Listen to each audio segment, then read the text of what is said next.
podcast is part of the Pod Syndicate family. For more criminally compelling shows, articles, and conversations, head to wearepodsyndicate.com.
Good morning, good afternoon, and good evening. Welcome to episode 371 of Film Bastards. You join us at Full Season's Total Landscaping, which we absolutely 100% meant to do. My name is Ian Loring, and as always, I am joined by Matt Foster. Hello, everybody.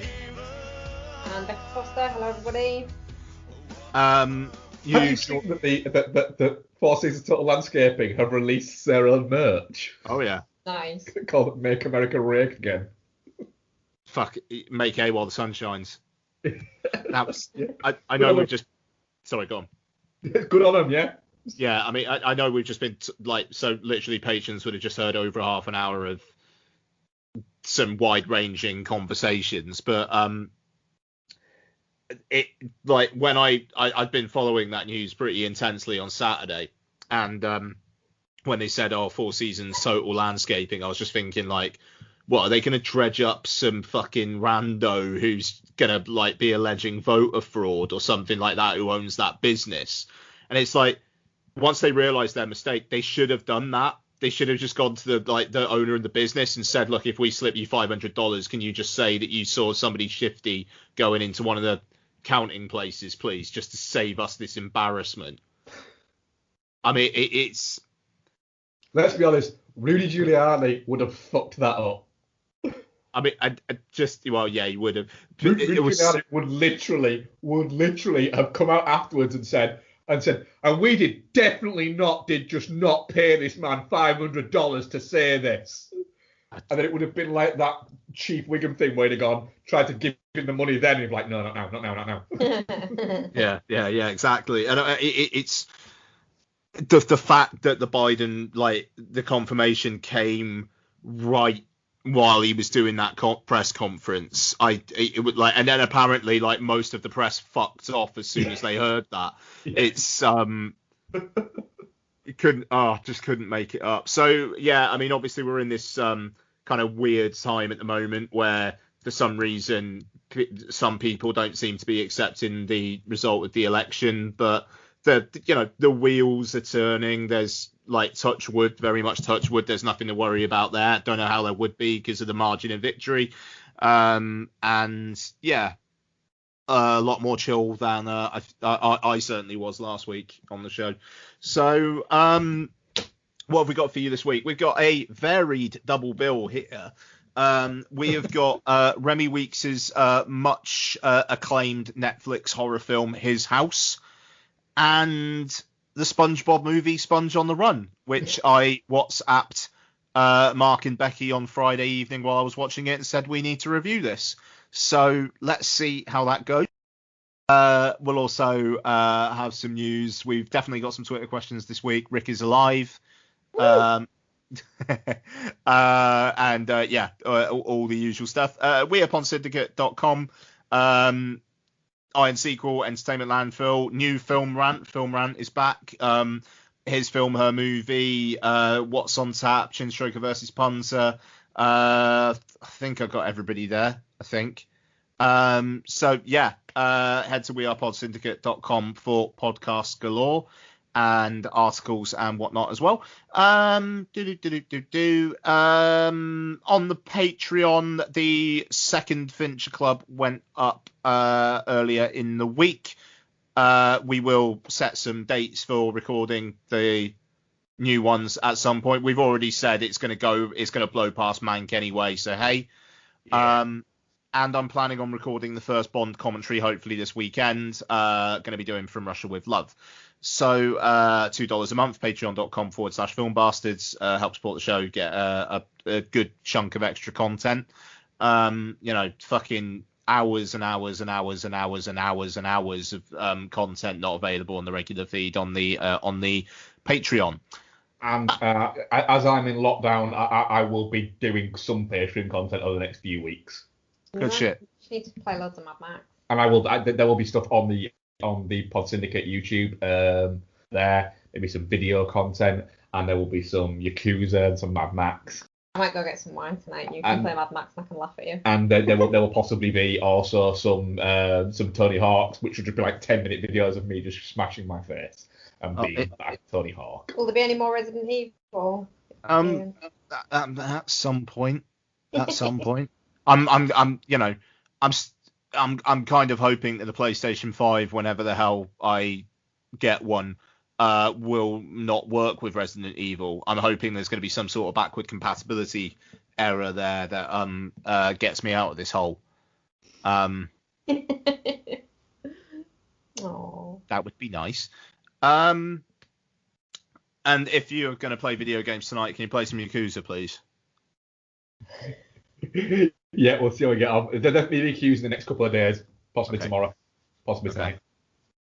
Okay, good. I mean, feel free to do it during the daytime. Like, I can't watch it, but I can listen.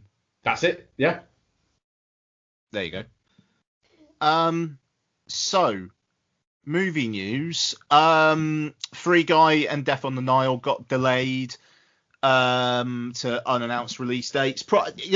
Probably the last delay now of them, and it feels like Wonder Woman probably gets delayed. But after that, with all the news about vaccine stuff this week, it kind of feels like that might be it for delays. Hopefully, yeah. I think, but there's not actually that much to delay now, is there? No, I mean this is it. You get out like the big stuff. You get Wonder Woman out the way, and then the next one's not till Bond again, which is what, April? Yeah. And what I would guarantee now is the rumoured Bond going to Apple TV now with that vaccination news is fucking gone. Yeah. Yeah. Do you think that was going to happen though? It was in talks, no question. Oh really? Yeah. Yeah. I mean, apparently, Apple were interested at the $400 million level, but apparently MGM were like, nah, 600, which is a bit greedy considering the amount of money that, say, we've had this discussion before, but say No Time to Die does $1 billion, how much of that actually goes to MGM? Probably not 600 million, but hey. Yeah, when it comes out, it doesn't do well. They're going shit. But yeah, no, I mean it feels like the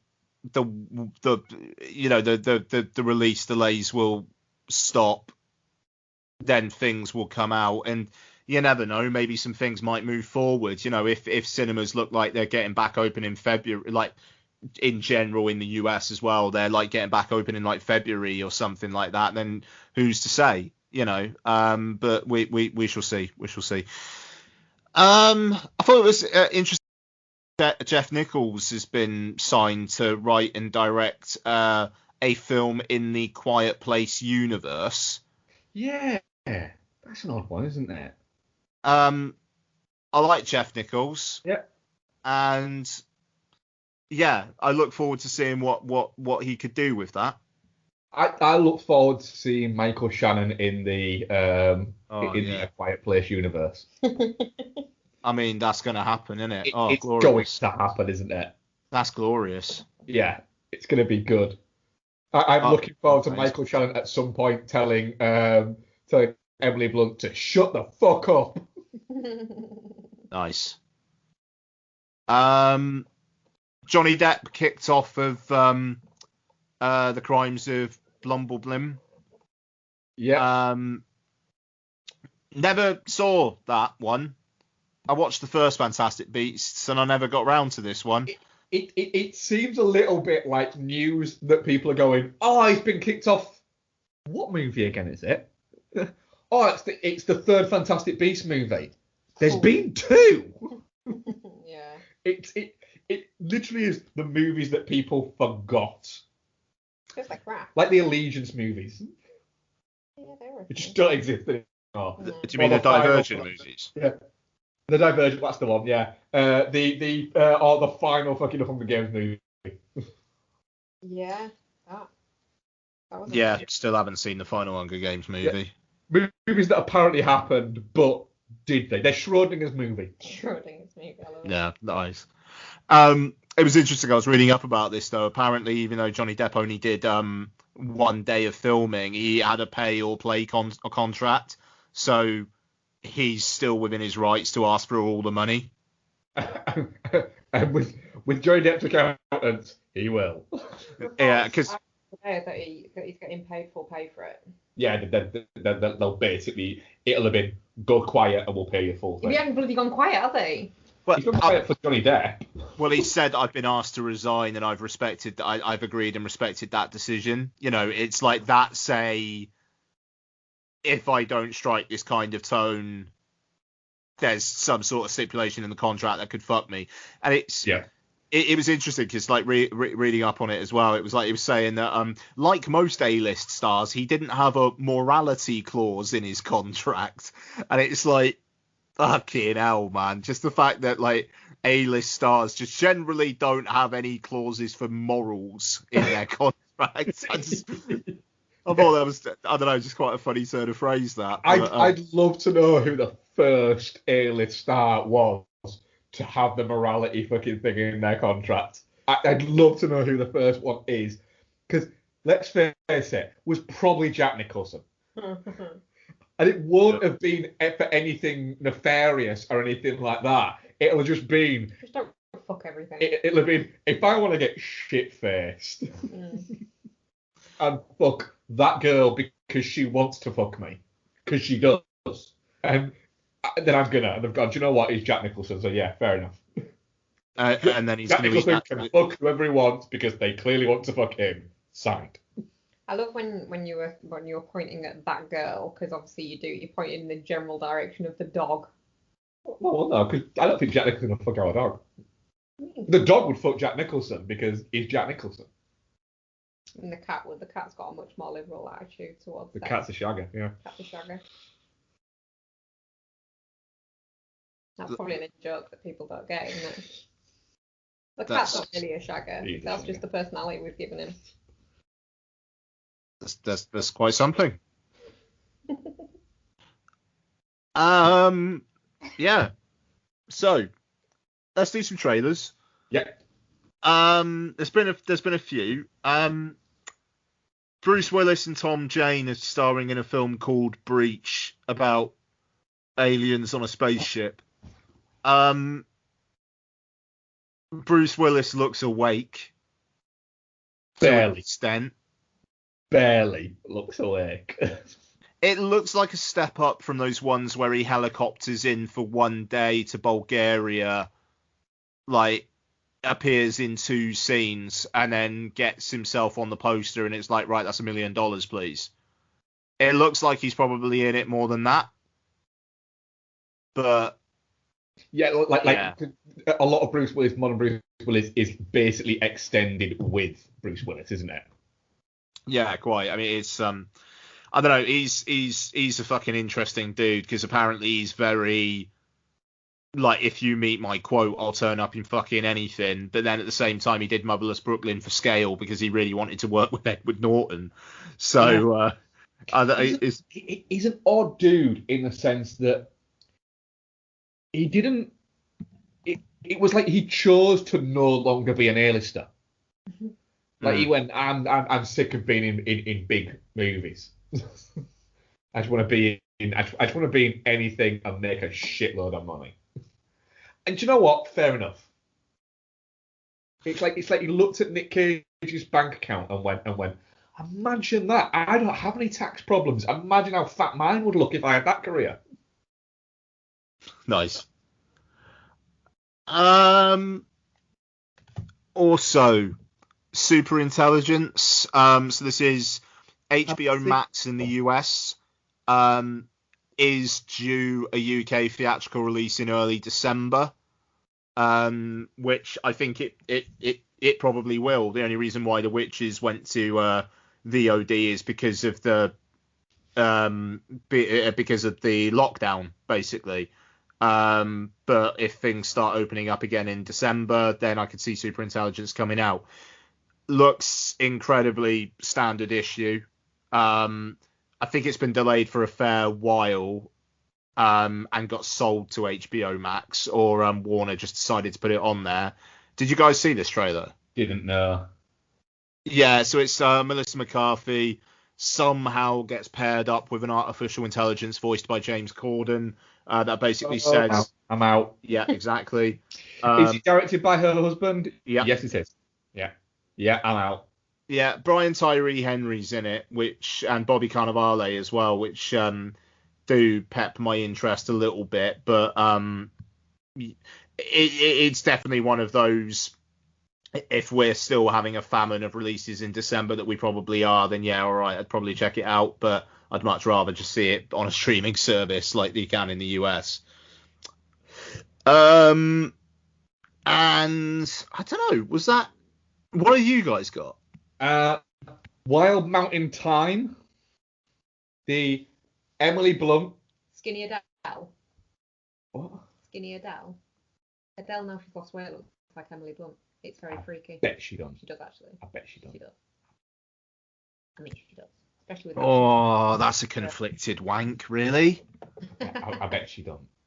I bet that's one of the things that people say. You know, when people say, "Oh, people say I look like blah," and you look at them and go, "No, you fucking don't. You just don't. Those people are lying. Those people try and get in your pants." Oh shit! No, I get it. Yeah. Let's have a look. Kind of. It does kind of depend on the angle, but she does. She doesn't. She does. She just doesn't. And she does. Which one's Adele? Like those pictures. They're all Adele. Right, yeah, she has lost weight, hasn't she? Bless her. Yeah, good for her. Yep. No more hypertension for her. So much for, not caring about the way that she looked. I think it's more because she went through a bit of a messy divorce and wanted to, like... I don't know, I didn't listen to the album.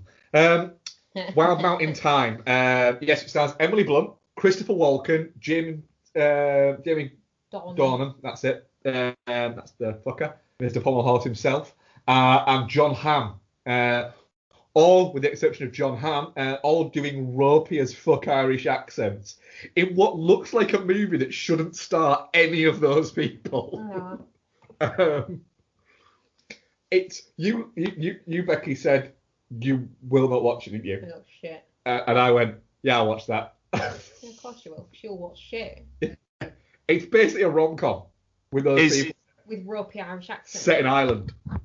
Is John Hamm doing a funny or doing a serious? John Hamm's doing a funny. Oh, great. John Hamm's the only thing that makes me want to watch it though.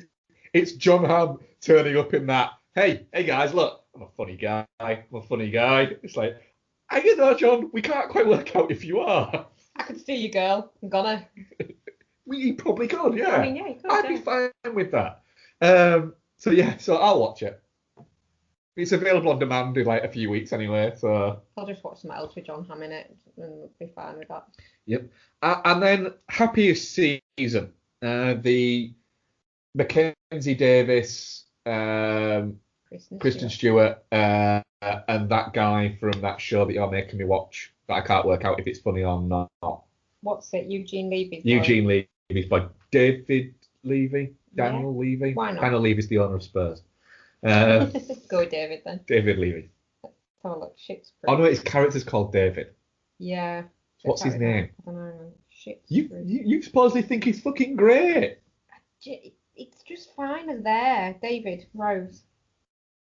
Dan Levy. Dan Levy, that's the fucker. Jesus Rex. Yeah, he's in it as well, essentially playing himself. Yeah. Have you seen anything about this, Ian? What, Schitt's Creek?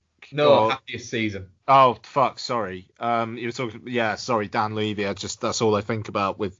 Yeah, happiest season was the other one I was trying to think about. Alison Brie looks like unrecognisable in this trailer. Alison Brie was in the trailer. Yeah. Yeah. I mean, I don't know. It looks like a bringing the partner home for the holidays comedy, but with lesbians. Yeah. That's It's a fine. Christmas movie. I'm keen for that. Yeah. It's got Mary Steenburgen in it, and she's quite adorable. So I'm cool for this. It's very much in Mark's wheelhouse. This. yeah. I'm up for this. Okay, Christmas movies, are they a particular? A Christmas movie and a what is it? Yeah, and the fact that they're gay just happens to make me go, all right, that's a little bit different, a little bit interesting. Yeah. You know, fuck it, yeah, I'll go for it. Yeah, that's good. I look forward to not being able to watch it 'cause it's on Hulu. Yeah. I mean, I'm sure it'll be available somewhere. It's getting a video on demand release over here. Ah, right, there we go then. And I believe it's not a premium video on demand release either, so it'll probably only be like a $5 to rent. Yeah, we got them. Yeah. I'll happily watch this one with Don, and then review it on the show. You know, yeah. Looks. Yeah, I mean, I like the fact that they're not necessarily, apart from the fact that it's like, okay, the mum and dad don't know they're a couple. It looks like the rest of it is not necessarily going to be about that. It looks like it's going to be, you know, and it's just like normalizing lesbian relationships in mainstream cinema. Cool. You know, you can't really complain at that, can you? And you know, frankly, Kristen Stewart and Mackenzie Davis is a lesbian couple. Sure, you know, that's fine. I'll watch that happily. With my hand down my pants. I don't know. You almost resisted, didn't you? No, I couldn't help it. I know, but I mean, in all seriousness. And you remembered, oh, wait a minute. We can't bring the tone of this fucking show down. I mean, I don't know, man. I think I'm going to be bringing the tone of the show down later on when I talk about Spider-Man. Nippy, nippy, nip, nips. My words, Kirsten Dunst. That was something. Moving on. Mike managed to sauce this elephant. Sorry? I wonder if Mike sauced the elephant yet. Yeah, it's Boy chat related conversation. Yeah, that was a hell of a chat, that. Right. Yeah, Mike, you do need to get that elephant sorted. You need to sort out the fridge, Mark. I've got a fridge and everything sorted. That's cool. Okay, cool. What about containers? Amazon, mate. No problem. Okay, cool. Right, so we got the elephant, we got the fridge, we got the containers. Now I just need to prepare. Yeah, you need to put the hard yards in. Yeah. Okay, cool. Okay, so let's move on to our first review, and let's warm up with. Hello. Who are you? I am a simple tumbleweed. Call me Sage. Sage. Hey, Sage. Good name. Thanks. I'm made out of sage and I am a sage, so it works out pretty well. I'm Patrick. My name means toaster in Celtic. Pretty sure it doesn't.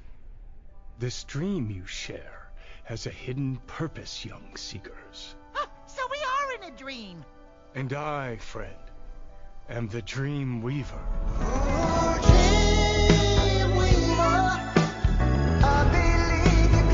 Are you inside our minds right now? Yes, Patrick. Wow. I am here to help you on your journey, SpongeBob. But first, you must accept a challenge. But I just want to find Gary and bring him home. SpongeBob SquarePants, SpongeBob SquarePants, SpongeBob SquarePants. Doodle-doo-doo-doo-doo. The SpongeBob movie, Sponge on the Run, is directed by Tim Hill and stars the voices of people. I didn't get the IMDb up. It's the normal people from SpongeBob SquarePants and Matt Berry. Yep. I love Matt Berry. Fucking fantastic when he when I first heard his voice, it was like, right, yeah, brilliant. This film's immediately at least a 3-star. I didn't Yeah. know Clancy Brown voices Mr. Krabs and just always has. That is mental. Yeah. It's great. Yeah, no, that's brilliant. So this is the third SpongeBob movie, and yet it's called The SpongeBob Movie: Sponge on the Run. It is Sponge on the Run, isn't it? Yeah. Yeah, because the second one was Sponge Out of Water, and then the first one was the SpongeBob SquarePants movie. I've got a massive affinity for the SpongeBob movies. My uni housemates and I watched the SpongeBob SquarePants movie a lot. It's a very uni house movie at certain points of time. And so, yeah, I was really looking forward to this, but I didn't think we were going to be main reviewing it, and yet we are. So, in this, SpongeBob's pet snail Gary has been kidnapped by Plankton, who has then given it up to King Poseidon, played by Matt Berry, who is using Gary as some sort of exfoliating device. SpongeBob and his best friend Patrick go on the hunt for Gary and encounter a great many things. Becky, what did you think of Sponge on the Run? Well, just one thing. The title's a bit misleading. Just before we actually get into the movie itself, he's not really on the run from anything, is he? No. He's more like on the Hunt for something. Yeah. So yeah. I don't know. It's a weird one. I've always really liked SpongeBob, the actual TV show. I think it's quite funny. I think it slips quite a few fairly dodgy little jokes in there and stuff like that if you pick up on them. If you're watching it as a grown up, there's stuff to pick up on. Out of the movies, I've only watched the first one, the 2004 one. That's the one that Hoff turns up in, isn't it? Yes. And I don't know, it feels really sanitized in comparison to the actual TV show. Like the grown-up humour stuff's not as much there as it is. I mean, there is some, but it's not quite as. I don't know. It's not kind of. There's not as many jokes that you'd kind of laugh at behind your hand because your kids won't get them. But it is funny, and Matt Berry being in it was an absolute treat. Yeah, it's funny. I don't really have an awful lot to say about it. It's a funny kids movie with Matt Berry in it as Poseidon, using snail slime as a rejuvenator, which actually is supposed to be quite a good rejuvenator. Is it? Yeah, apparently. Based on science. That's good. Like all of them. But yeah, it was. Did we watch it on Sunday morning? Yeah. Yeah, it was a fun way to spend a Sunday morning. Yeah. Cool. Mark? I think this is actually my first introduction to SpongeBob. Oh, wow, really? Yeah, I'd never seen the TV series. If you'd have asked me before I watched this, I would have said, I'm sure I've seen the movie. But I thought there was only one movie. I thought this was the second movie. But then very soon into it, I was turning out of bed and going, who's that? And going, that's Patrick. Who's he? Squidward, Matt. That's Squidward. Who's that? Why have they got like a helmet on? Because she's a squirrel and she can't breathe in there. It's like, but where's her oxygen tank? She does have an oxygen tank, I think, in the TV show. She wears like a spacesuit. And then I was like, right.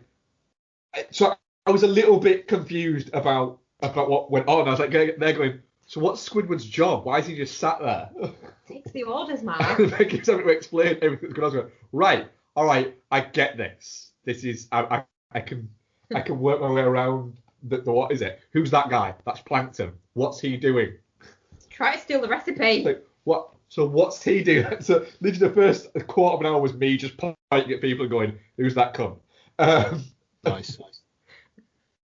But yeah, I enjoyed its zany energy. I can absolutely see why kids like it. If you want zany energy, SpongeBob is definitely a man. Yeah, there's a sweetness to it, which I think is part of the whole dynamic of it. Mhm. It's not. I don't think it's ever being saccharine. So I don't think it's ever that much kind of talking down to kids, which a lot of kids things that are very much. This isn't like I think a lot of sometimes kids movies, what people would call prestige kids things and things like that, where essentially they're a kids movie that they're trying to also appeal to adults. This, I think, is going, do you know what? We're a kids movie, and if adults enjoy it, fucking great. But we are primarily a kids movie. Yeah. And then the madness of just having a dream sequence, but basically saying this is a dream sequence, but it's not, and having Keanu Reeves' head roll around in a tumbleweed. There's, like, for most of it, when he rolls away, it rolls like to the side or whatever. There's one bit where it rolls and it rolls forward and it's just face plants into the But side. I like the way that when it rolls to a side, Keanu Reeves has to tip his head to a side to get it to roll. And it's like, I love the fact that Keanu Reeves is putting as much effort into this as everything else he puts into every movie he makes. He's he's invested in this. And I like that about it. I'd say it's zany, it's fun, it zips along, it gets in a song in the middle of it, but that doesn't try and make it a shoehorned in pop song by having like fucking Rita Octopus turning up or something like that. Yeah. It's very much no. We believe enough in our own fucking product that we can just sell it off this. And SpongeBob. Tiffany Haddish's character was fucking batshit though, wasn't she? She was the one on the swingy thing. Introduced. She was like, yeah. It was very much like it worked for that. I had a great time with it. It was fun. I'm not gonna lie. There was points where I was getting a little bit right. This just feels like a long episode of a TV show, but I'm not its target audience. So, it was cool and it was fun. So, yeah, I had a good time with it. Yeah, it's good fun. Ian. I mean, this is the thing. This is exactly in my wheelhouse for, like, the kind of comedy that gets me laughing the most. It's just silly shit. Like, and it like, Patrick may be one of the great pop culture characters. I fucking love Patrick. There are two moments in this film that I think will make me laugh until the day I die. Which One, two? Patrick bursting in holding the missing Gary sign saying, SpongeBob, Gary's missing. I've just seen this sign. Fucking amazing. And also when they're in the casino and he's like, all the money on L. That's not an L, it's a 7. I didn't know 7 started with L. Yeah. But the fact that it's just thrown away like that, it literally is. It's like a zany comedy that's throwing as many jokes at the screen as it can, and hoping that at least like 40% of them land. Because there's that many jokes, only 40% need to land. Yeah. That's the thing, because like they don't pause or anything. Like you say, they just keep on barreling along, and it's like just the fact that it's like if you're not listening, you don't pick up. You wouldn't pick up on either of those. I fucking love the idea that Patrick thought somebody else put up the missing pet signs. Brilliant. I heartily laughed at them two shouting good morning at each other. Yeah. Oh, poor Squidward. For way too long. Oh, yeah, no, absolutely. But the thing is, though, it's like Squidward's got quite a weirdly interesting arc in this as well, where it's like he's obviously it gets annoyed the fuck out of by SpongeBob, but then at the end he's talking about like he's really, really annoying, but he's the nicest person you'll ever meet as well. And that whole there are a couple of people in my life who are really, really lovely people, but ever so slightly get on my tits with just how fucking nice they are. You know, and so I mean that's the thing, and that's a fault of mine. It's not a fault of those people. But yeah, it was just full of joy, and all of the SpongeBob content is. There's a remaster of the Battle for Bikini Bottom video game that came out previously. It's on the PlayStation 4, which Lottie wants. It's like, I think I'm gonna get it for her. It's like 25 quid. I'll probably have a laugh just watching her play it, you know. And it's a really, really good time, and I'm sad that it got sold to Netflix, because I really would have liked to have seen this in a cinema with lots and just had a good laugh. And I mean, like, she fucking loved it. You know, and it was exactly the kind of silly shit that's needed at the moment. Like, not dumb, like actually quite smart, silly comedy that's really, really, really sincere as well. You know, it's not trying to make you laugh with how daring it's being or anything like that. You know, there is just quite subtle stuff in there, but it's just delivered at 100 miles an hour. Yeah, I really, really, really liked it. As I do with all SpongeBob content, it's a good time. So yeah. Yeah, it's never something that, you know, it's not something I've avoided or anything like that, but it's never been something that's ever been kind of like...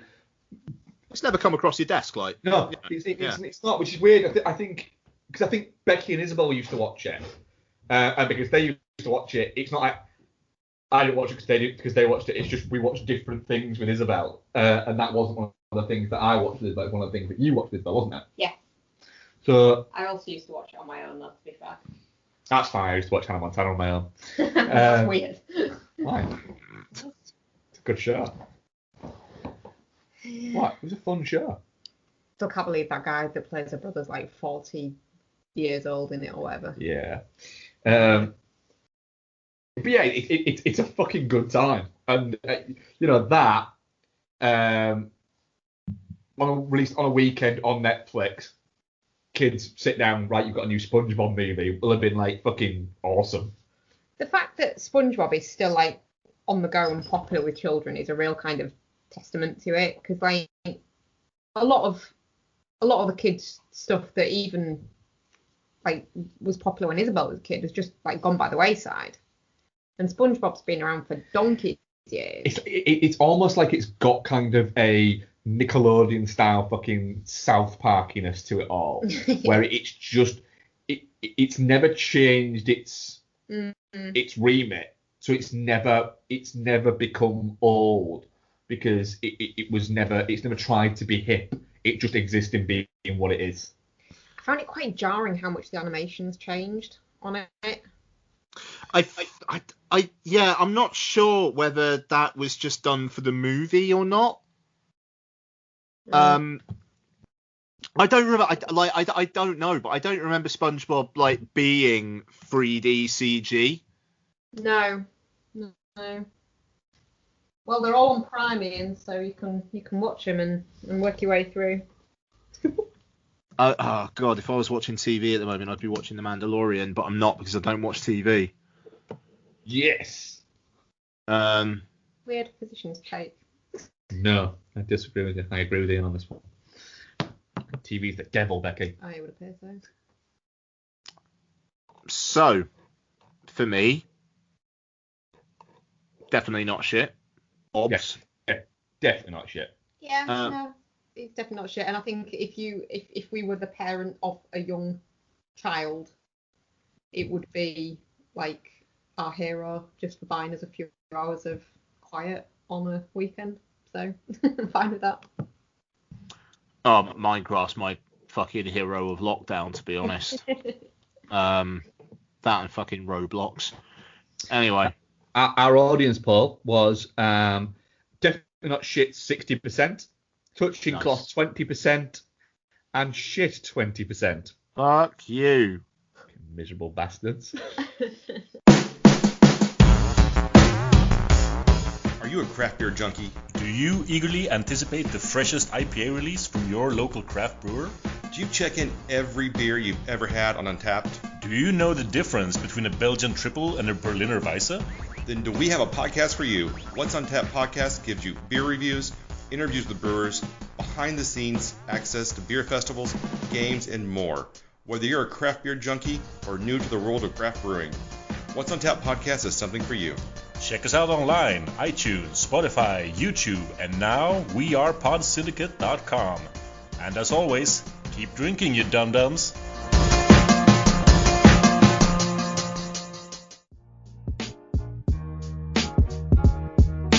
The Mulberry Boys, every Friday night. On the show, you better know they keep it tight.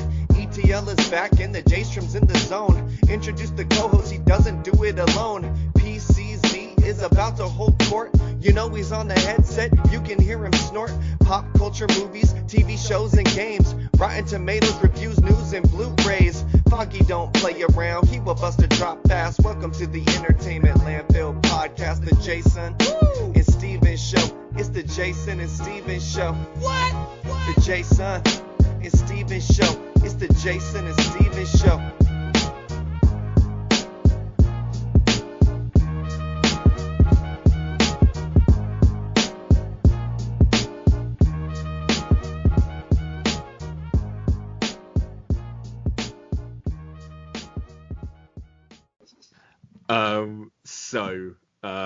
Okay, let's talk about what we've been watching. Guys, what do you want to start with? Do you want to go what you've been watching, Solo X? Yeah, can do. I didn't talk about Django Unchained last week, did I? No, watch she that hadn't. I after don't we believe so. Yeah. So the night after we'd podcasted, actually, you had a bad head, didn't you, or something, and went to bed. Yeah. I stayed up and watched Django Unchained until 3 in the morning because clearly that was a good idea. Yeah, it's fucking great. I've been wanting to rewatch it for like months. It's just fucking great. I really, really like Django. It's obviously it's very Tarantino-y because it's Tarantino movie and they've all got a similar kind of vibe. You can tell it's him, but it's just so much fun. And I think the memes that have been doing the rounds recently of Leonardo DiCaprio just make it all that much funner, if that makes sense. Like, obviously it's about a very serious subject and it's quite violent, etc., but all the characters are so much like larger than life that it's a real kind of feast of a movie for your eyes. So yeah, Django. I also watched The Addams Family because why not? I think you watched it a few weeks back, didn't you, Ian? And it I made did me indeed. watch Yeah. it. And it's just fucking, again, just fucking great. It's an absolute like classic, really, of its kind of genre, I suppose, kind of creepy kids movies. I think there's so many like funny bits in it. Like when they're doubting whether Fester is Fester, and it turns out Fester is actually Fester, which is, you know, obviously he's supposed to be this kind of cuckoo. But like the bit where she's like, "Oh, you packed cyanide," as if we'd run out. And it's just, there's so many, again, like you were saying about like throwaway lines are funnier than the ones where they're like going, "See, that was funny, laugh, laugh." And there's so many throwaway bits in this that are just really, really good. I watched, the only other one I watched on my own was Big Hero 6. I think that was because you put a gif of Baymax on a conversation we were having on Twitter, and it just made me go, "Oh, Baymax, what a pure soul." So I watched it, and it just made me feel good. He's just so lovely. He's just a healthcare assistant. He doesn't want to be a fighter. With Big Hero 6, I really enjoyed it when I watched it. I have zero interest in ever watching it again. Why? I just don't need to have seen it. And it's one of those things, and I'm sure if I watched it again, I'd enjoy it. But my brain is just there going, No, you've already seen that. Which is weird for the amount of other shit that I will rewatch that my brain goes, why the fuck not? that a good movie can't get through. Yeah, it's weird, isn't it? Yeah, it's a little bit. No, it's just lovely. I mean, obviously sad because his brother dies, but it's all about like him healing and dealing with his grief over his brother. Like on the face of it, like as a veneer, it's about him training his brother's invention to be a kick-ass fighter and then taking down this bad guy. But like really, what it's about is about him dealing with his grief over his brother's death, which is quite sensitive. And then I attempted, after 3 nights of not really sleeping very well, to watch Citizen Kane today. Made it about 10 minutes in before I went, my brain can't deal with this today. Nope, that's a tomorrow movie. Yeah. We'll not watch that tomorrow. I may watch it tomorrow. That's fine. I'm not. You can play fucking face scrapey. Damn right I will. I'm going to watch one on my own this week. I did a lunchtime watch, so I watched with eating my lunch. Was that when you realised, shit, I'm recording tonight, I'm not watched anything on my own? Little bit, yeah. Nice. So I rewatched Crazy Stupid Love because I really like Crazy Stupid Love. It's a fucking great movie. And the thing is with Crazy Stupid Love is I think if they'd have just tweaked it, by the way, I think it's a really great movie, so I don't want them to have tweaked it. But I think if they'd have just tweaked it and taken out certain elements or changed certain elements, it could have ended up being one of those movies that if they'd have tilted it more towards a rather than a comedic side, I think it would have ended up getting quite a lot of awards buzz. But because it was pitched as a romantic comedy, comedies don't get much awards buzz and rom-coms get hardly any. A lot of the time they don't, unfortunately, even get taken that seriously. I think it was simply because of the fact that you had Steve Carell in it, and Ryan Gosling, and Julianne Moore, and Emma Stone, that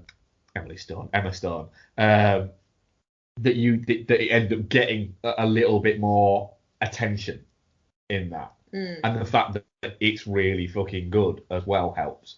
But it's a movie that I've watched a number of times, and it still stands up really quite well.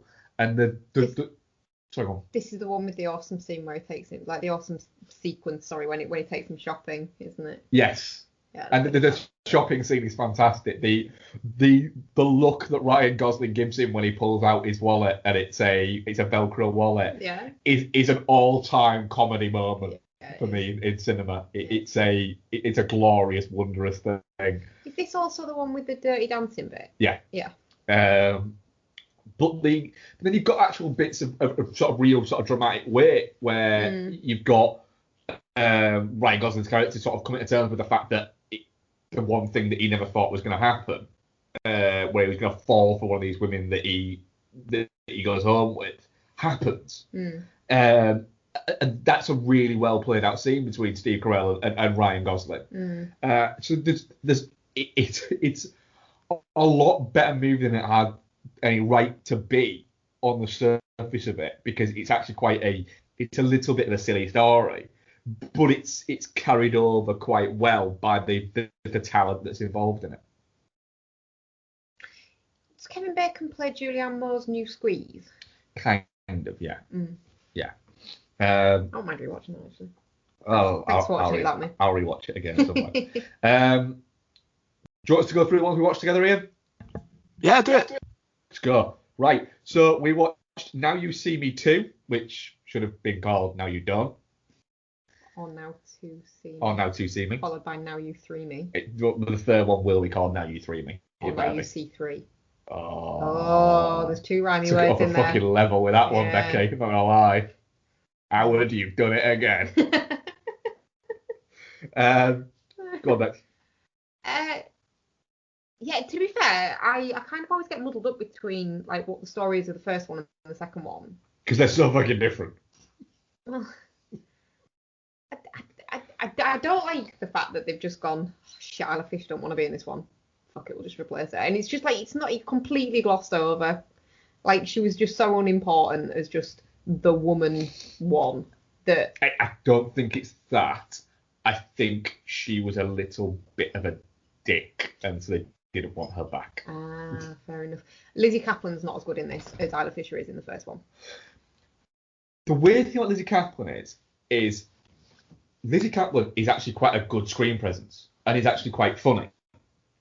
The major problem that Lizzie Kaplan has Is it the major my shit doesn't stink out that she's got around? Is Lizzie Kaplan gives too much of herself in movies, and you end up going, oh my god, you are becoming insufferable. She does think she's better than any movie that she's in, but she's never actually been in a really good movie, with the exception of Hot Tub Time Machine. I mean, Hot Tub Time Machine is a classic. Is one of the 80s. greatest movies ever made, yes. Yeah. And I say that with an absolute fucking straight face. My major issue with this is it's 2.5 hours long. Why does Now You See Me 2 need to be 2.5 hours long? It's a bit bloated, isn't It it? really doesn't need to be this long. I feel like the story doesn't make as much sense as in the first It doesn't. It's not as clever. No. The magic tricks are just, they're not magic tricks. They're just CGI. There's a whole card sequence where they're throwing a card around, but the problem is they don't need to. It's so unnecessary. It's really unnecessary, and it goes on way too long. It's like you could cut out 5 minutes out of that, and you'd probably have a much better sequence. And you could cut 5 minutes out of literally every scene in this movie and have a 45-minute episode of a TV show that still tells the same story. Yeah. In saying that, I'd still watch a third. Now You Three Me. Yeah. Now You See Three. Now You See Three. Yeah, that's better.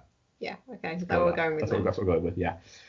We also rewatched Scream because we were going to watch it on Halloween and we didn't, so we thought, fuck it, we don't need to wait for Halloween to watch Scream. Scream. Watch Scream. it whenever. Yeah, it's Scream. Don't think we need to talk about Scream, do we?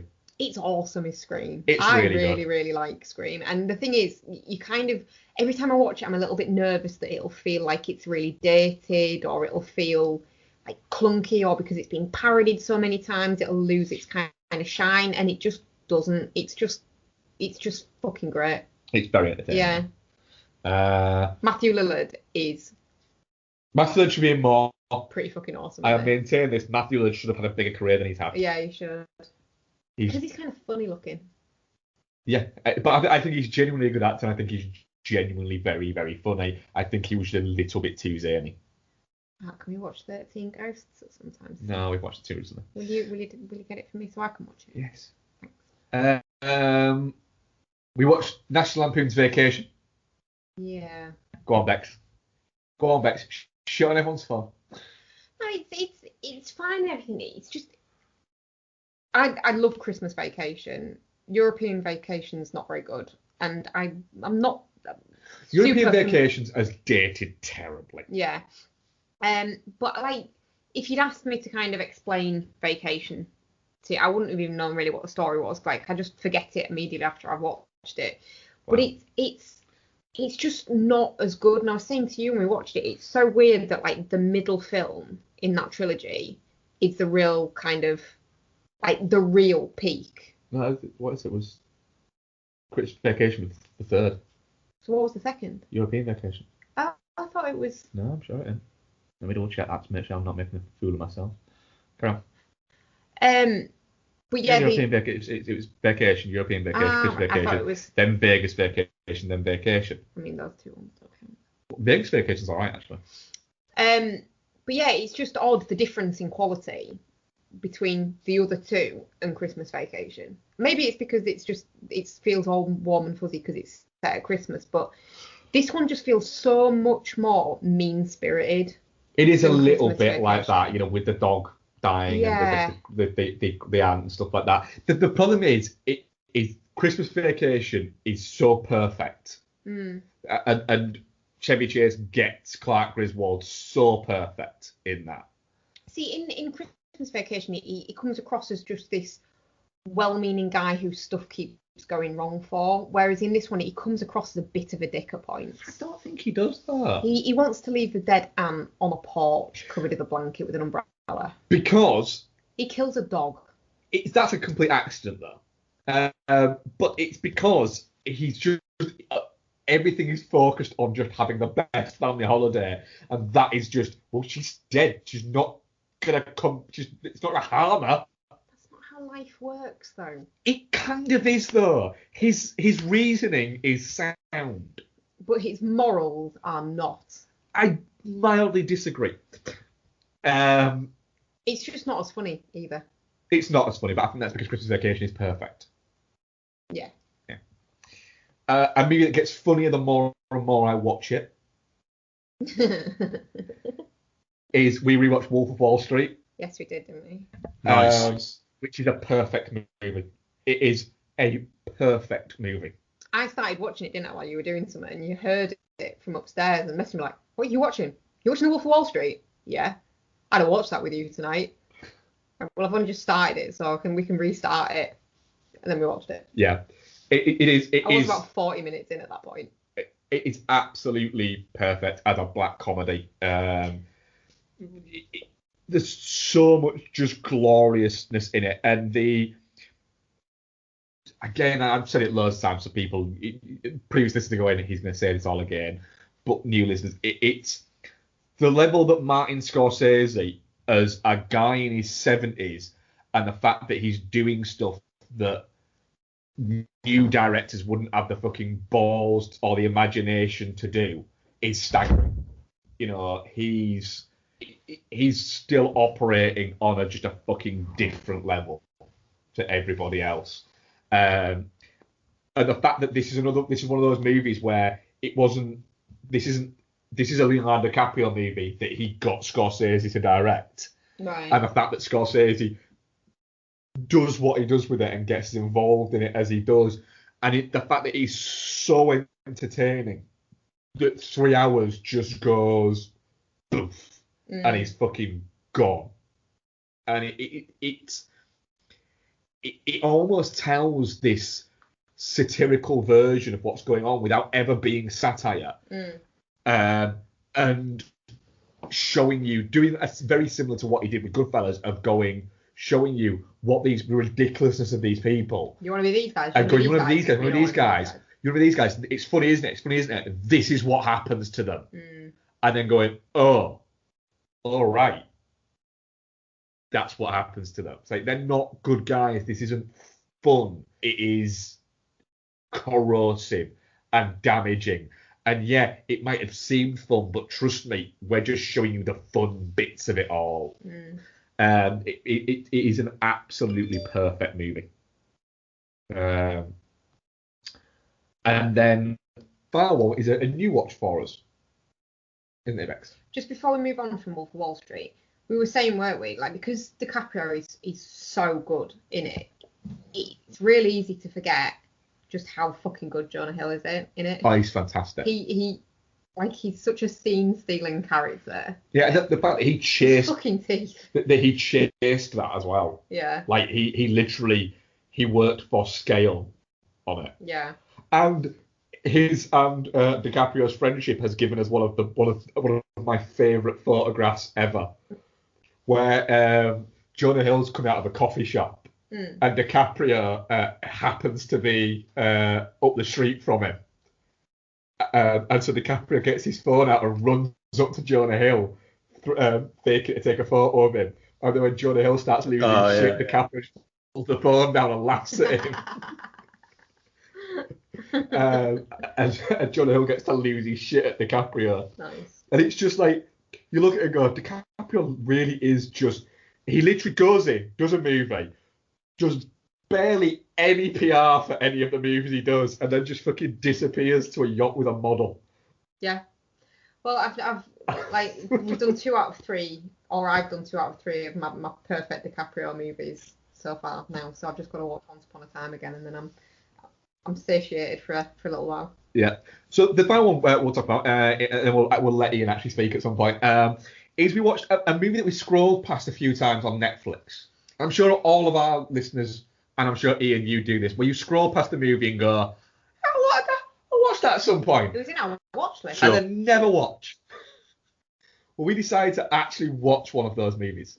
Mind blowing. Yeah. So we watched The Night Clerk, which is directed by a guy called Michael Christopher, and stars Ty Sheridan, who actually produced it as well. Wow. Anna de Armas, John Leguizamo, and Helen Hunt.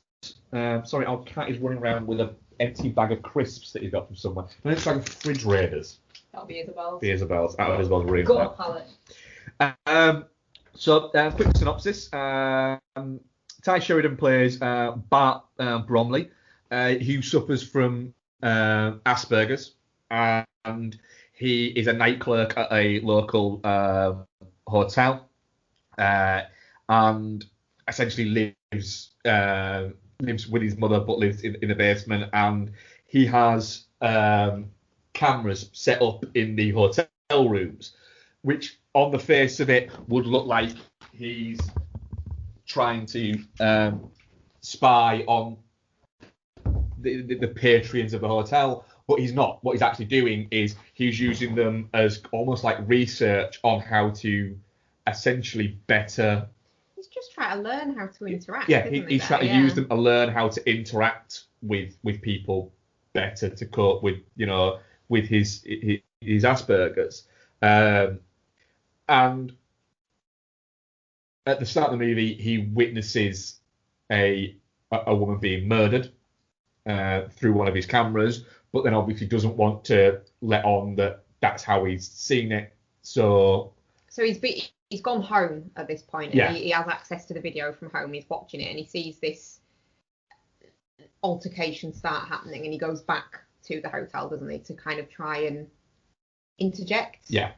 But gets there too late, and he's found there with the body. Yeah. And so he then becomes a suspect, but there's no evidence to tie him to it. John Leguizamo, who is investigating it, doesn't think that he's done it, He knows there's something shifty. but thinks that he knows something.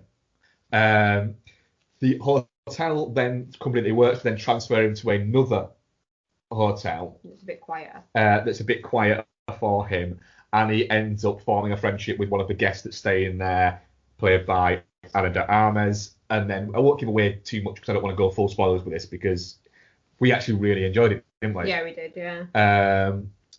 And it's really, I'm surprised it hasn't received a bit more attention. I think because the poster and everything like that almost pictures it as a little bit like almost horror-y, doesn't it? Mm. And it's not at all.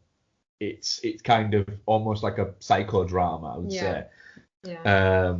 But Ty Sheridan is really, really good in it, and doesn't overplay the Asperger's bit. It's also got some moments of levity within that in there. And the fact that whenever anyone asks him how he is, like, it's a really complicated Yeah, question. whenever anybody asks him, how are you, and he's like, that's a really complicated question. I can tell you, but it's probably going to take quite a long time. So if you really want to know, I'll tell you.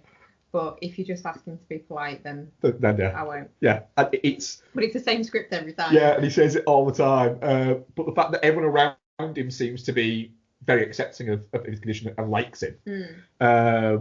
But then you've got great moments of him, like in the when he goes to the store and the guy's wearing a shirt that's really colourful, and he just tells the guy clerk, Oh, when he goes to buy his... that your shirt's very confusing. I don't like it. when he tells the car salesman that he's fat. Yeah. Not very fat. But it's not done as like a poke fun at him. There's all logical reasons for why he's saying it, and then he explains the logical reasons, and the people don't seem to just kind of accept it. It's a really... Asperger's and autism are really, really difficult things like to portray without coming off a little bit like you're taking the piss. Yeah, and it never does. But it never tries to go... It never has a meltdown moment. He doesn't have a meltdown moment. It's a moment where he gets panicky and worried, but he doesn't have like a full breakdown or anything like that. Oh no, he never goes like... So that's really good. But yeah, it's on Netflix in the UK. I would assume it'll be on Netflix in the US, or it'll be available somewhere in the US. It's a recommend. It gets in and gets out in under 90 minutes. But it gets its story told in under 90 minutes. Which, for the amount of story there is, I think is quite good going. Yeah, it doesn't feel like rushed or anything. It doesn't feel underfleshed. No, it kicks along at a hell of a pace. And Ana de Armas is in it, so that's always a delight, isn't it? Gone off for a bit. Why? Oh, because of Ben Affleck. Yeah. Yeah. She's tainted. She's tainted. Yeah. Yeah. but it's very good. I could go back and watch 2049 because that was pre-Ben Affleck. Was it? Yeah. This was pre-Ben Affleck. No, it wasn't No, it actually. wasn't. That's a big lie. That's a big fat lie, yeah. Like a big fat Ben Affleck. I'm gonna go back and watch Knock Knock at some point because I'm the only person who seems to like that movie in the world. Oh, Free Pizza. Free Pizza, fucking great movie. Free Pizza, Becky. I do like pizza. What have you been watching here? Yeah, I've got one or two this week. So as I mentioned earlier on, I watched Spider-Man, Sam Raimi's Spider-Man, which no one ever really seems to talk about these days. And yet, 20 years ago it was, or 18 years ago, I suppose, it was fucking huge. It was the first film to have an over $100 million weekend in the US.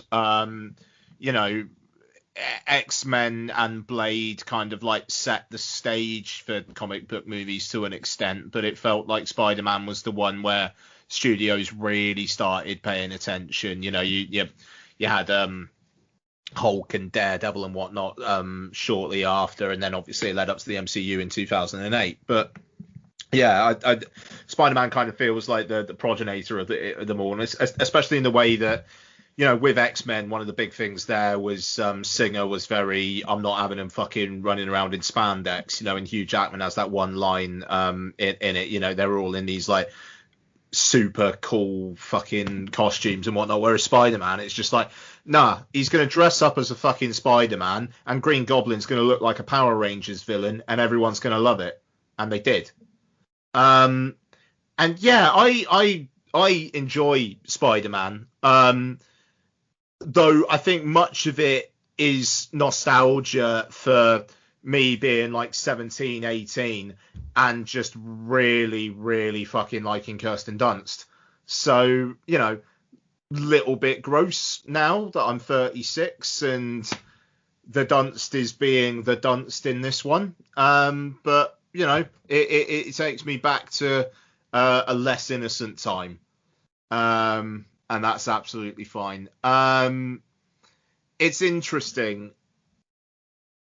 Her casting is odd. Like, it doesn't really feel like she's got the right energy for the role, and because Kirsten Dunst is very low energy in everything, isn't she? Yeah, this is the thing, and by the time you get to Spider-Man 3, straight up, and I mean, like, I think it's a part of the intentional for the film, but she just looks tired. But I mean, she does though, I mean it. But it's like she's got the girl next door thing, but she doesn't quite have the. I don't necessarily see what's like Peter Parker sees in her to the extent that he does see in her. It's like, it's very odd because it's like she's with Flash at the start and she barely seems to notice Pete, and then she kind of notices him, dumps Flash, and then Harry's like, well, shit, you didn't make a move, so I did, which is weird. But then I completely forgot that she's with Harry Osborn for a lot of this film. And Peter Parker's so fucking passive in that. And it's interesting. It's the whole. I think it kind of set up the whole kind of like, I can be the creepy nerd and lover from afar, and one day she'll notice thing. That it feels like a lot of geek culture in the late noughties, and what you look at, or even the mid noughties. You look at that. What's that Amy Heckerling film, Loser? Yes. And I mean, like, the progeny of Teenage Dirtbag by Wheatus could be tracked to Spider-Man. I think Teenage Dirtbag was after, or was it before? I think it was before, wasn't it? If it was before, then David Koepp basically heard Teenage Dirtbag, watched the video for it, and was like, right, that's what Peter Parker's gonna be. Let me have a double check, see if I can find out. I'll check that while you're. Sure.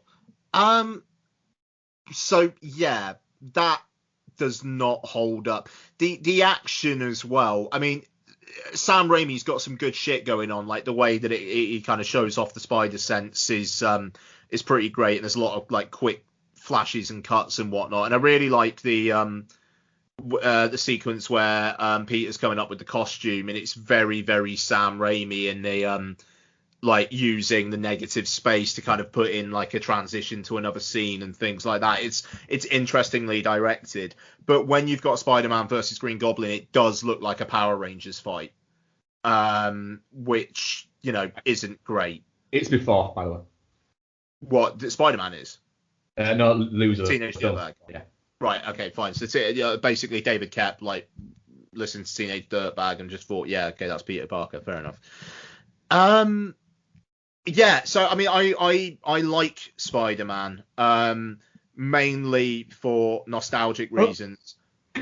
Sorry, just very quickly. Ian, go to the Wikipedia page for the film Loser. Okay. I have a look in the, not in the what is it, but in the actual little sidebar bit that gives the poster and then the directed by and like that, and see who the lead star is on that, who's top billing. Okay. Oh, it's not my boy, is it? No. Have a look. Have a look. Oh, fuck off. What? Oh, that's great. Oh, that's great.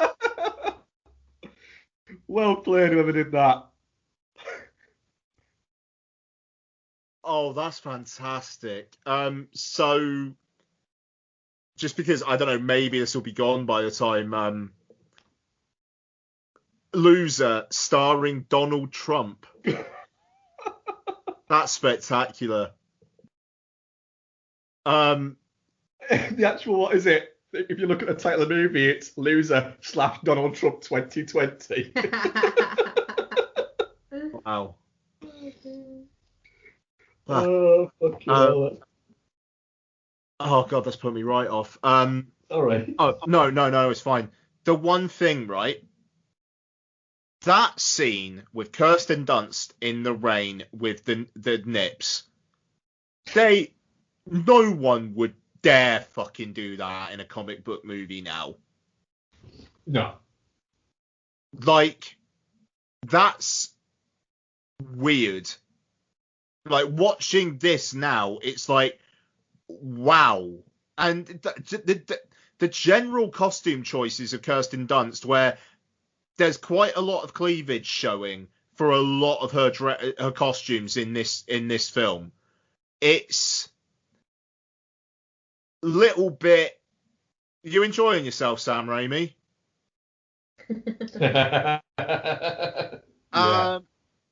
Yeah.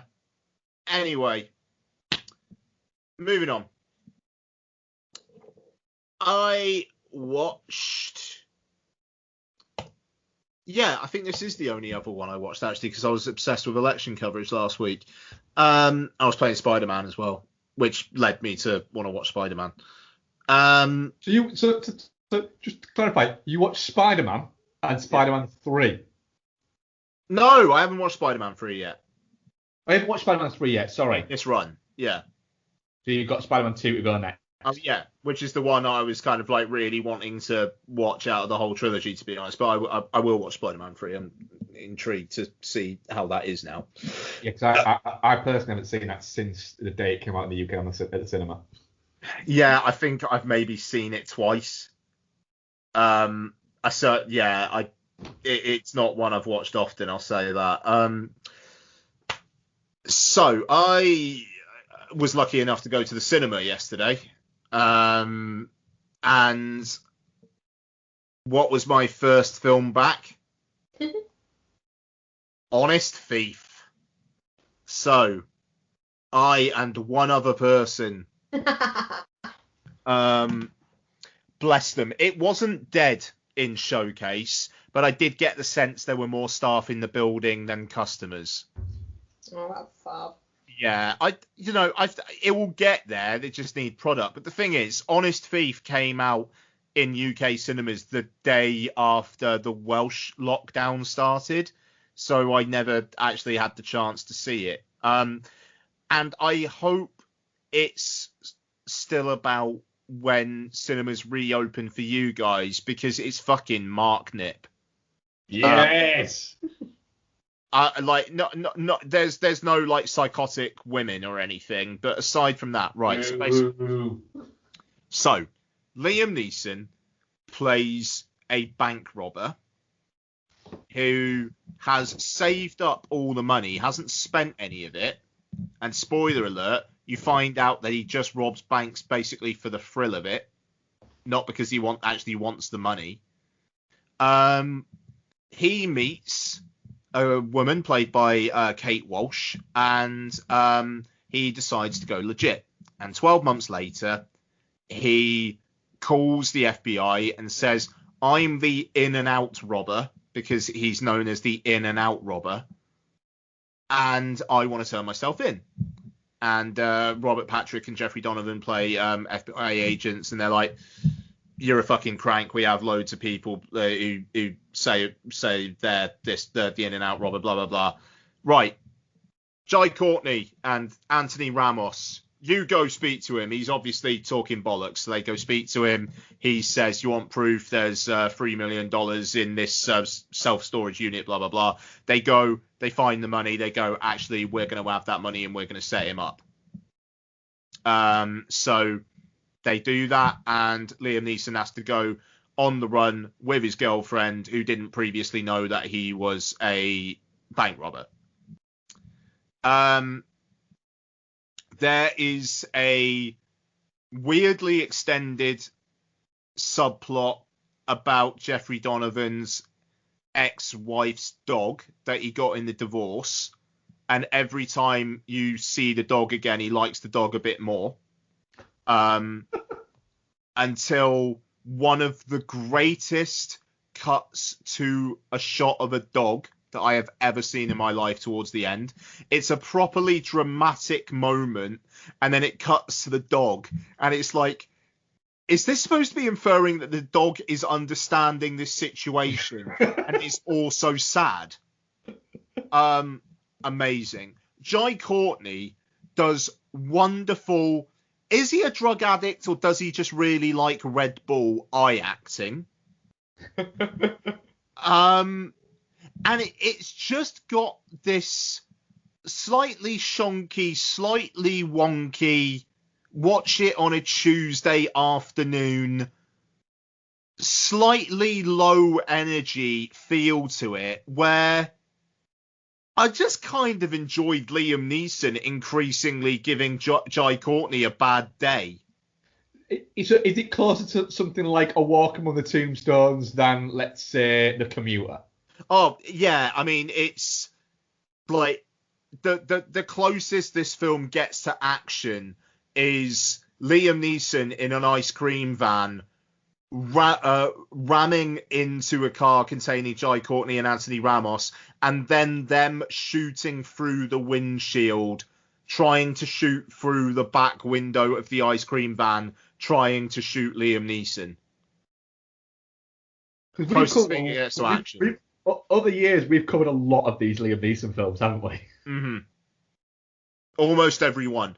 It's not Liam Neeson action hero. It's Liam Neeson playing thief who's actually a nice guy, wanting to settle down with his missus, and Jai Courtney trying to fuck him over. What you imagine that is as a film is what this film is. It is the most perfect 3 out of 5 you will ever see. I enjoyed my time with it. I think it had the unhinged bump of, isn't it nice just to be in a cinema again? But yeah, I honestly, I think that both of you would have a decent time with it. Don't get me wrong, it's not a 5 out of 5 stone cold classic or anything like that. You know, I 100% am not saying that, but it's a decent time, and it just feels like one of those ones where it was like, if you had your unlimited card, why the fuck not? It was something where if let's say Cineworld by a miracle reopens in in December, and Honest Thief is on the first day that it reopens, we'll probably go and see it, won't we? You know, and not just to just go to the cinema, because I'll happily go and spend 95 minutes with Liam Neeson and Jai Courtney. Yeah, and it gets in and out. It is pacey as well. You know, it doesn't feel like it's stolen your time. Nice. And yeah, I think I want to say that's it for me this week. Yeah.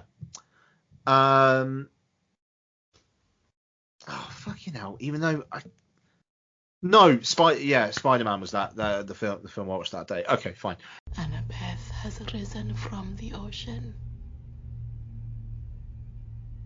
It has followed us here.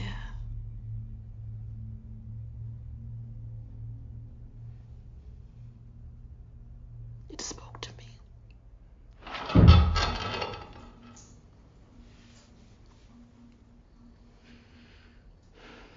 What did it say?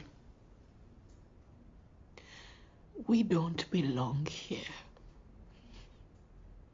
If we leave and repay our debt, it would guide us back to her. To Nyagak. My love, she's gone. The sea took her. You're not listening. We survived. English. Listen to what you are saying. She's dead. Catch! We have grieved enough.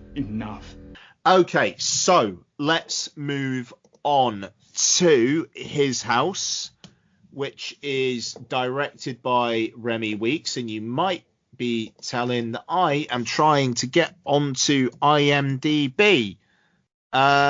So starring Sope Dirisu, Wumi Musaku, and Matt Smith, randomly. Yep. So this is the story of a refugee couple who have escaped from South Sudan, who are told by Matt Smith's kind of council officer, here is a house. You are to stay in this house until your application has been processed. You are not to go like pretty much anywhere. But wouldn't you know it, they have brought a evil presence with them. And An Abba. Which is a type of witch. A night witch. Yeah. And yeah, it's not very happy with the guy. No. It's kind of all right with the woman, to be fair, but not happy with the guy. No. So, Mark, what did you think of His House? It's always, I always try and tread carefully with this is the hot new horror. Mm. And then I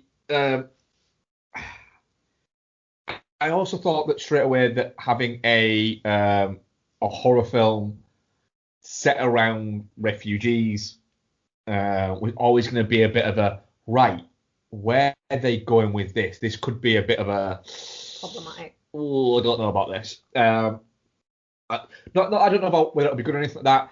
But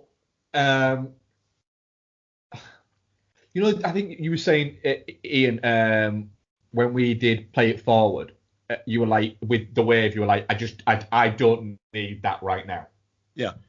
I was a little bit like, I don't know whether I need to be reminded how shitty this country treats refugees and how racist we can be. I don't know whether I need a film to remind me of that right now, whether or not it's just going to make me angry. So I'll be honest, I went into this with a little bit of trepidation, not about the film, but about whether you were in the right frame of mind. Whether or not I was in the right frame of mind for what the film might contain. It does contain a little bit of that, but it seems to it's not pitching that, it's avoiding that. Yeah. It's visually, there's some fucking shots in this movie, and I liked how much it goes for it very early on. It sets out its stall quite early on. It's quite a claustrophobic movie, which is supposed to be, because it's supposed to be always set not all set, but you've got a house that's essentially trying to kill people with the living walls. There's some great, just practical, clever filmmaking within it. That first fucking scare when he's looking into the hole in the wall and you can see behind him the creepy lady, but he doesn't know she's there. Yeah. That fucking shit me right up. And then there's a sequence in it where he's eating at the table in the kitchen, and then it pans out and we get almost like it's basically a vision / dream / something else sequence of the room. That part of the room becomes a raft in the middle of the ocean. I thought was a staggeringly good looking shot. Yeah. And it's very interesting and it's very well acted and the scares are decent and it's grim and Matt Smith's character is an interesting. I can see why it is a bare bones character. But I did find it a little bit. The bits where something's not going on, which is going to sound really fucking pointless, what I'm going to say here, but the bits where something's not going on, I was very much going, this isn't interesting. I want something else to fucking happen. And I think that was partially because when shit was happening, it was so fucking good that you wanted more of it. I think you need that kind of. You probably do. Yeah, and I think it's maybe my tenseness going in kind of made me have a lesser experience with it because I was constantly worried that is this the bit where we're going to get the bit that I'm worried about happening there. So I think that maybe I think it's something I maybe need to watch again, but I don't know whether I want to watch again because it's quite fucking grim and the story gets quite fucking oh fuck towards it. A lot of me pointing at the screen going, what the fuck, Becky? So yeah. And going, oh, so he's a prick then. Yeah. But then also understanding why he's a prick. It's that desperation. And going, do you know what? No, you can't justify it. But yes, I can see why. Well, the bit that you're talking about, obviously, is also all the time. Where they take the girl on the bus. He takes the girl on the bus. He takes the girl on the bus. The mother's not there when he does that. Yeah, but then she very much is when he could go. But the panic's setting. Oh yeah, no, I know, but I think like his initial motivation was, well, there's loads of people dead. Who's to say her mother isn't dead? She being with us will help us get out, and she will also get out. So fine, we can help each other. But then obviously the mother isn't dead, and the bit where she's running after the bus is fucking heartbreaking. Yeah. Yeah, there's some real creepy imagery. Just before we get into like the actual serious bit. I've done my bit now. Yeah. No. We were very upset about him ripping all his wallpaper off, weren't we? And flouting the no candle rule. Matt was specific about his no candles. Specifically, no candles. Didn't mention no witches, so they're fine there. But he did mention no candles. Well, he did say no guests. Yeah. Probably not witches living in the walls. They're probably not allowed. Yeah, I don't think you can categorise like an uninvited witch as a guest. No. And he was trying to get rid. But the candles thing, I mean, that was there. That was pointed out. Is that because you quite like Matt Smith, though? I do quite like Matt Smith. But no, it was funny that he'd specifically mentioned no candles, and then obviously there was just candles because they had no electricity. It was just like, he did say. I like how it works as both a straight up horror that they have brought over this witch with them because they're being punished for taking this child, or that it's all just like kind of like a metaphor for the grief and the guilt that they're feeling. The guilt for taking the child in the first place and the guilt that she died. His guilt that, given the choice between trying to save the child and his wife, he just fucking left the kid. Yeah, fucking prick. So from that point of view, it could just be that they are haunted by what they've seen and what they've been through, and it's manifesting. Or it could be a witch. Like, Yeah, it works both ways. And I like that about it. Yeah, I mean, the film definitely doesn't give you an answer either way, does it? I mean, in fact, to be fair, the kind of like the last 20 seconds or so, I think might even point it more towards it's not literal kind of answer in all fairness. Yeah. Sorry, Bex, go on. But then there is that hole in the floor, so why would that be there? Covered by a very suspiciously placed rug in the kitchen. Oh yeah, that's true. Bex literally spent a lot of the movie just like putting her head in her hand and just shaking her head when, as I was going, I think I might have said, "Oh, that rug looks suspicious, doesn't it?" And then I think it wasn't subtle, was it? And then there's a moment when I turned at Bex and said, "You're gonna need some plasterboard." He's need some plasterboard there. Nice. Bex just sort of at that point paused and went, "What?" It's like, I mean, he's gonna need some plasterboard to fix all those holes. And I think you kind of like, really? I just zoned you out after that. He did need some plasterboard to sort those holes. I mean, he did, yeah. He did it. He sorted it. And after they'd killed the witch and they were all back to normal and wearing clean clothes. I love that exchange. So what about the witch? She killed her. She killed it. All right. Cool. I get. Go on, Ian. Like Matt Smith's vibe at the end there. It was so, like I don't know. I just thought it was really interesting because it was just like, I don't know what the fuck you two are on, but I kind of like what you're going for here. All right, then, fair enough. Unless I read that wrong. He genuinely seemed to want them to make a go of it. He seems like a guy who basically, because at one point he says we're not all where we wanted to be. But he seems like a guy who he's doing what he's doing because he wants to help these people. Yeah. He keeps teetering on the edge of you thinking, is he a bad guy? But he ain't. I think he's just a good dude. I think as well as kind of a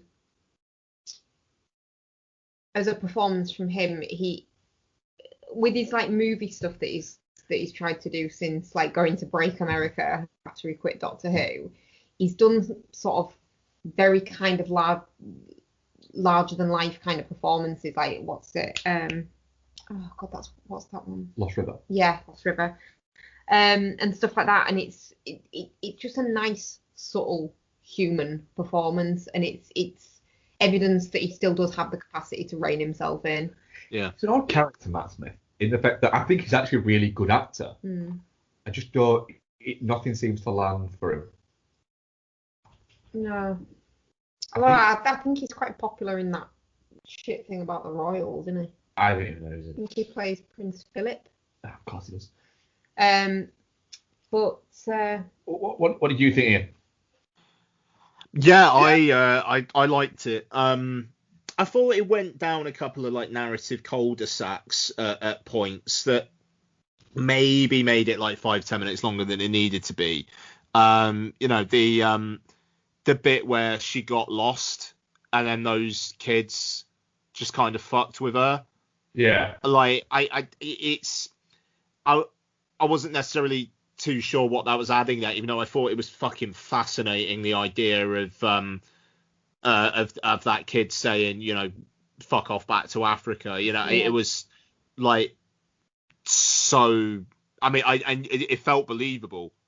That felt like there were probably black kids who may well think like that. That like they're second generation, third generation, seeing people who have just come over and treating them in a kind of like a right wing way that you would treat immigrants because they seem like other, because they talk differently.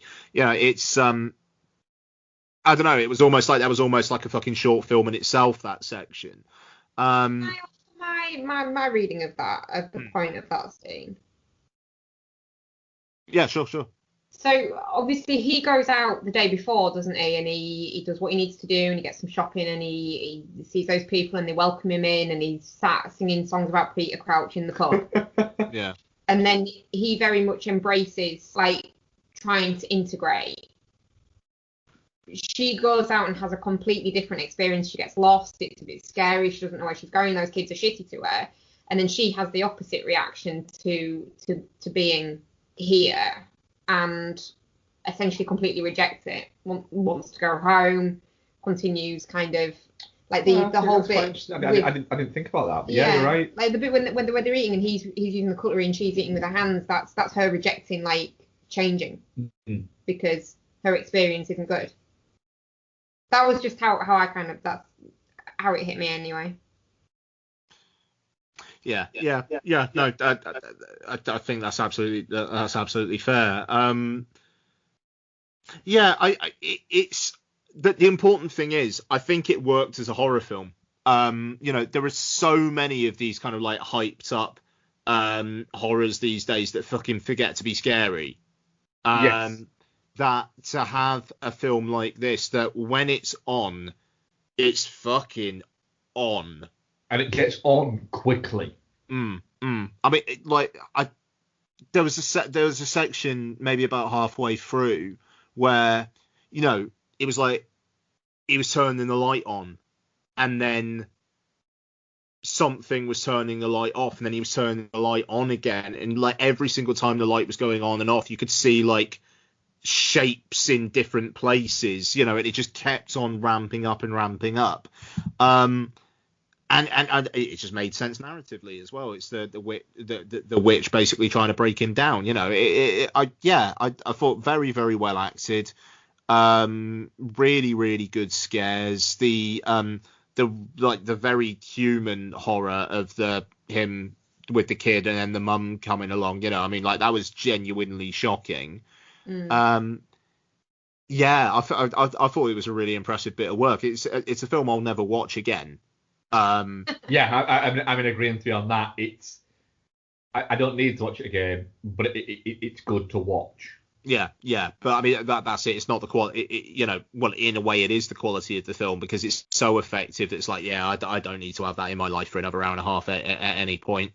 But yeah, man, it's a piece of work. Yeah, it is. I'm very interested in what Remy is going to do next. Because, like I say, from a visual point, even from a storytelling point of view, it's a really interestingly told story. But more so the visuals and the practical visuals of it. Yeah. And I didn't feel like it was trying to hit you over the head with a hammer. It wasn't trying to preach to you. No. Which again, I was worried about it being a movie about the content it's about. That it might try and be a bit preachy. Yeah, be a bit not preachy, but try and have too much of a message. Not that I'm trying to fucking tie up circles a little bit here. Not that it mess to what is it, but sometimes horror can get wrapped up. This is how horror tells society's stories. Yeah, it doesn't get sanctimonious at any Yes, point. that's the point. Because horror is a great vehicle for these types of things. The problem is if you put that at the forefront rather than the horror at the forefront, you've lost your audience. Yeah. Whereas this is very much a horror, and it is freaky and creepy and scary and grim. Yeah. Yeah, it is. Yeah. Yep. Even if you're just somebody who's into home improvements. Don't pull that wire. That's why your fucking lights have gone out. Stop pulling the fucking wire. I mean, to be fair, the lights were already out. No, the light was on when he started pulling the wire. It goes off when you pull the wire. But then he fixes it. And that feels like we're wrapping up there, so definitely not shit for me. Absolutely, definitely not shit. No, definitely not shit. Our audio's Paul. Yes. I just had it up a second ago and then I've just closed it. Definitely not shit. 75%. Nice. Cool. And touching cloth, 25%. Very happy with that. Yeah, absolutely. Good. Okay, what questions we got, dude? Andrew Jones, friend of the show, asks, if you could add Mank to any other film, what film would you make mankier?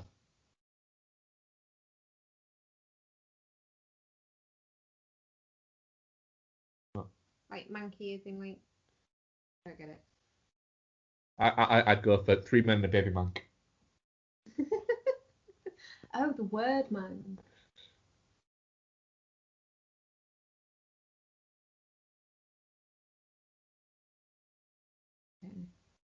Or are we talking the character that Gary Oldman plays in the film Mank, so adding him to a film? I'd still stick to my original one. Three Men and a Baby. I'll add him to Beauty and the Beast. Which version? Cartoon. The cartoon. Yeah, you could just comment on everything. I'll be fine with that, yeah. That'd be interesting. Go on, Bex. I'm gonna have to pass on that one because I don't know enough about the character. Fair enough. Could use wordplay. What you did? Yeah, I'm all about wordplay. Podcasting is very much about wordplay. Is it? Yeah, it's like the porn industry. Sweet. Rick Kidd at Rick J Kidd. Missed last week because I didn't see the tweet until the day after recording. If you were limited to only watching the films from one decade, which decade would you choose, and which films would prove key to your decision? For me, it would be a toss-up between the 70s and the 90s. Yeah, 90s is a big one for me. 90s horror would. Would that swing it for you? Yeah, I think it probably would. What films are you looking at? Just all the 90s. You can never watch your favourite film again. I know. There's a lot of good 90s horror. Would I offset all of that against one movie? I don't know. What are you thinking, Ian? Probably the noughties. There's a strong shout for the noughties. Yeah. You know, like Seven, No Country for Old Men, There Will Be Blood, Zodiac, not Seven, Sunshine, sorry. Like, I was just thinking of those off the top of my head, but then what have you got in the early noughties? I don't know. Bad Boys 2. Yep. Gone in 60 Seconds. Gone in 60 Seconds. Spider-Man. Yep. X-Men. X-Men 2. X-Men The Last Stand. Freddy Got Fingered. Miami Vice. Miami Vice is there, yeah. Anchorman. Step Brothers. A lot Talladega Nights. You make a good shout for noughties. Dodgeball. The 90s has got Candyman though. The 90s does have Candyman. Spirited Away. Ponyo. I'm going 70s. Yeah. Yeah. Fair enough. Yeah, because there's so much there. You've got early Coppola, early De Palma is in there, early Scorsese is in there, Peter Bogdanovich. You've got so much just fucking gnarly shit in there to watch. That I'd be fine with that. You've got probably less scope of films to watch, but the quality of it is really fucking high. Yeah. So I'm probably going 70s. Partially because I don't watch my favourite movie of all time that much, but being told that I could never watch it again would be a little bit like, my brain is annoyed at me right now for not going the teenies so I could continue watching Quantum Time Machine all the time. Yeah, there's that. Yeah, but yeah, there is that. So there is that. I would maybe contemplate going for the 80s and cheating by claiming that it's set in the 80s. I can count it. And then I can cheat by watching your 80s movies with you and watch Blade Runner, and you can cheat and watch my 90s horror with me because we live in the same house, so it's fine. I'll go with that. Go with that. Yeah. All right. Top up in the 80s. 80s and the 90s. 80s and the 90s, Yeah. and I can cheat and have Hot Tub Time Machine because it's set in the 80s. Because it's set in the 80s Yeah. and it's a hot tub and it's a time Fucking machine. being a bit greedy now, guys. Yeah. Hey, if there's a fucking way to work around a question, we'll do it. Nice. And I will invoke the fucking Supreme Court to defend us on that. I don't think it's within their remit. Fucking is now. So yeah, that's what I'm going for. That's nice. Nice. Okay, and I think that brings us to the end of this week's show. Another concise one for non-patrons. For patrons, you got a pretty fucking normal length show there. So coming up next week, I believe we're going to be reviewing the Megan Fox starring Rogue. Yep. And also Train to Busan presents Peninsula. Nice. So First one as well, man. It will mean I have to watch Train to Busan. So yeah, good little genre double header there.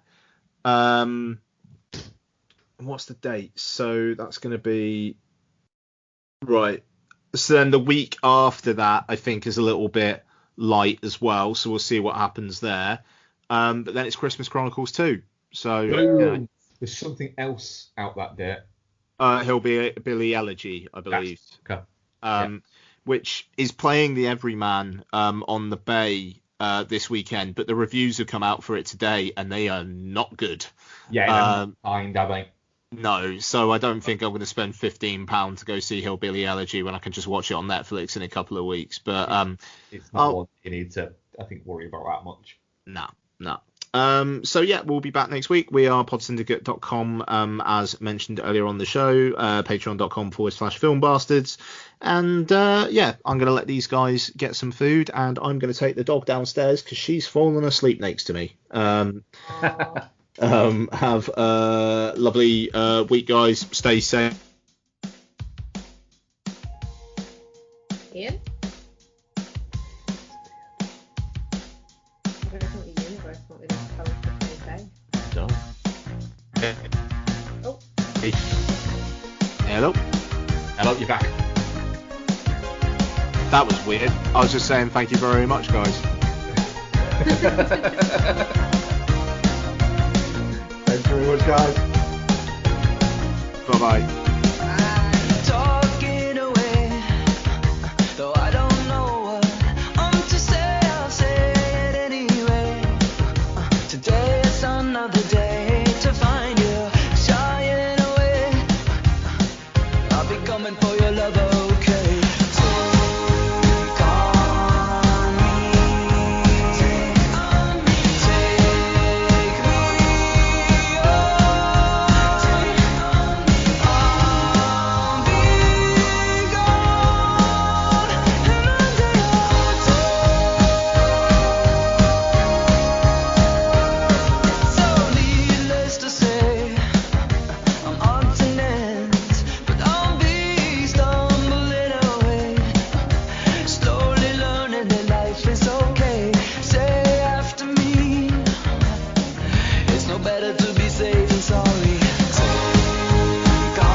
guess I've got to remember you're shying away. Well, I'll be coming for you anyway. Take